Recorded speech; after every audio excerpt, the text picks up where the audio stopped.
Salam alaikum, je suis Awa Babou, ingénieure de conception en génie civil, designer. Je suis la promotrice de la marque de maroquinerie Minawa. Donc Minawa est une marque qui existe depuis 5 ans et qui évolue dans la conception d'accessoires de mode en cuir pour femmes et hommes.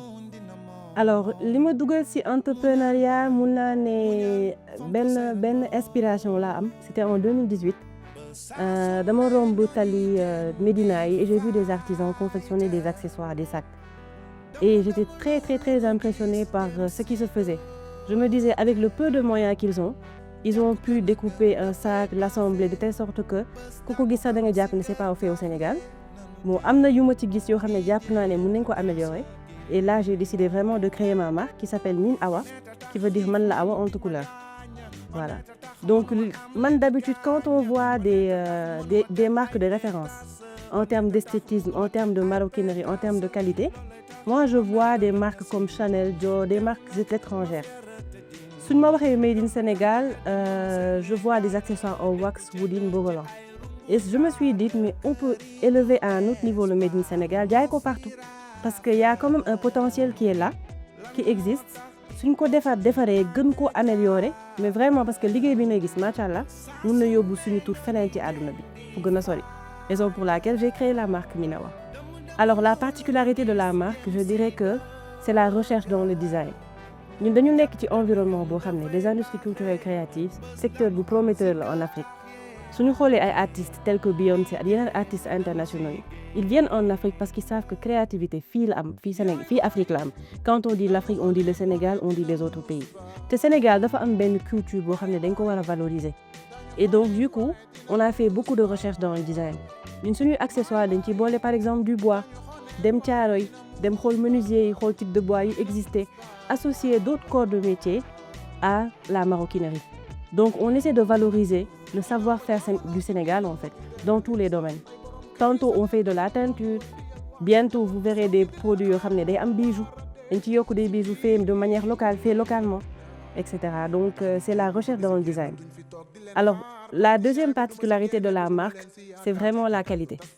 Fii dafa am ay nit yoo xam ne ñu ngi seen coin te gisuñu wala boog fësaluñu torop seen liggéey.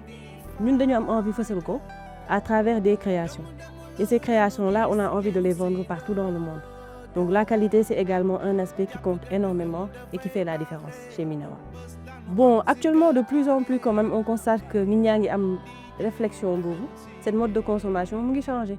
Les gens veulent consommer du local. Des sols aérés fait au Sénégal.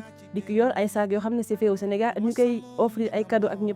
Donc je pense que là, la tendance est en train de... La tendance, c'est ça, c'est le consommer local. Les obstacles auxquels nous sommes confrontés, je dirais, c'est la main-d'œuvre. Une main-d'œuvre qualifiée. C'est-à-dire qu'il y a un existant, mais il y a aussi un besoin de renforcer nos capacités. Et donc, il faut des écoles de formation dans le domaine de la maroquinerie.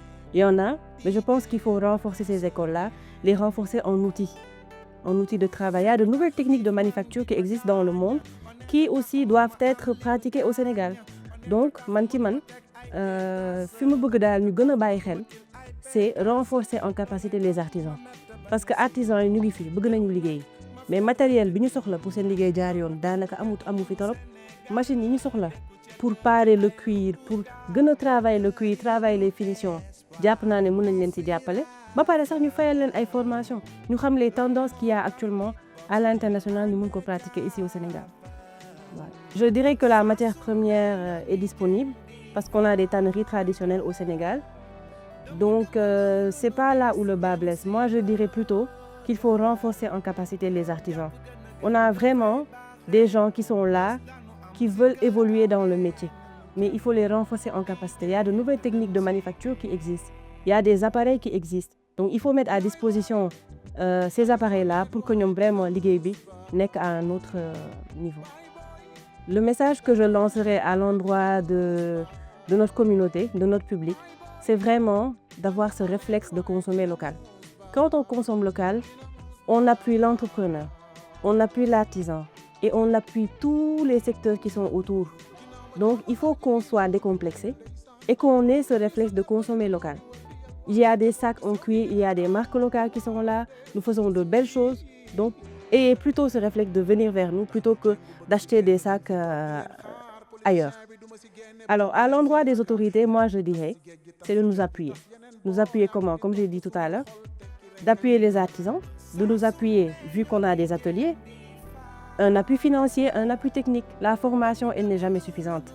On a toujours besoin d'être formés, nous comme les artisans. Donc, on a besoin qu'on ait ce regard-là sur nous et que les gens sachent que ce secteur-là est un vrai levier de développement. C'est un secteur à prendre en compte et voilà.